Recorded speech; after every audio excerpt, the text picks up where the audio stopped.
আজকের আন্তঃক্যাডার বৈষম্য নিরসন কমিটির আয়োজনে ঠাকুরগাঁ জেলার আজকের এই সর্ববৃহৎ মানববন্ধন অনুষ্ঠিত হচ্ছে।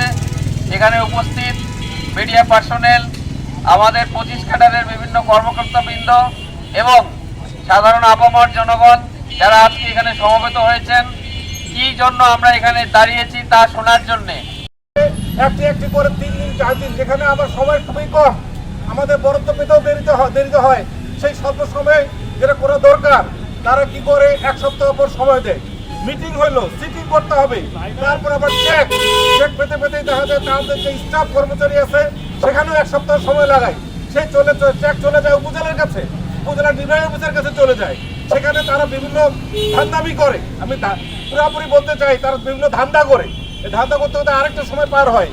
এই ডিসি ইউনো এইভাবে আমলাতান্ত্রিকভাবে যেতে যেতে আমরা যখন কৃষকের কাছে পৌঁছতে যাই তখন অনেক সময় দেখা যায় যে আমাদের সময় শেষ, আমরা মৌসুমের শেষে পড়ে যাই, আমরা কাঙ্ক্ষিত মাত্রায় পৌঁছতে পারি না। এর বেশিরভাগই আমলারা আমাদের অসহযোগিতা করে।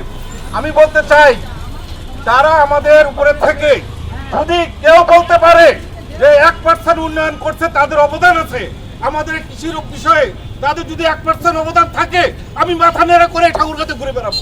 তারা যদি কোনো আমলা আমার কৃষি সেক্টরে বলে যে আমরা উপস্থিত থাকে এখানে আমাদের উন্নতি হয়েছে, আমি এই মাথা নেড়ে করে আমি এই ঠাকুরগাঁতে ঘুরে বেড়াবো। আমি এখানে বলতে চাই, বরং বলবো যদি ক্ষতিগ্রস্ত হয়, উন্নয়নে বাধাগ্রস্ত হয়, কমপক্ষে 1% হলেও তারা উন্নয়নকে বাধাগ্রস্ত করছে, আমি এটা জোর গলা বলবো।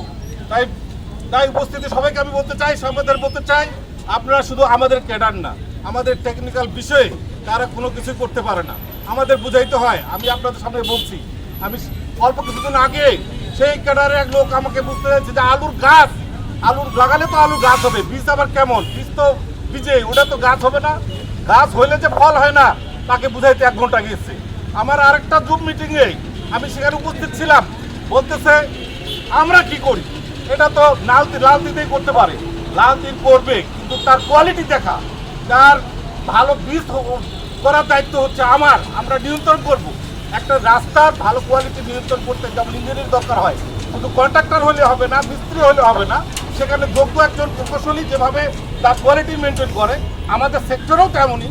আমাদের ভালো বীজ, ভালো প্রোডাকশন, ভালো উৎপাদন যদি আমরা করতে চাই, তাহলে আমাদের দক্ষ ওখানে কৃষিবিদ দরকার, দক্ষ ক্যাডারের কর্মকর্তা দরকার। অযথায় তাছাড়া আমাদের সে উন্নয়ন সম্ভব না। এটা তাদেরকে ক্ষেত্রে বোঝানোও যায় না, কারণ আমার সন্দেহ। উপস্থিত সাথীগণ, আমি সবাইকে এই জিনিসটা উপস্থিত করার জন্য অনুরোধ করতেছি। সবাইকে ধন্যবাদ জানিয়ে আমি আমার বক্তব্য শেষ করছি। ধন্যবাদ সকলকে। আমাদের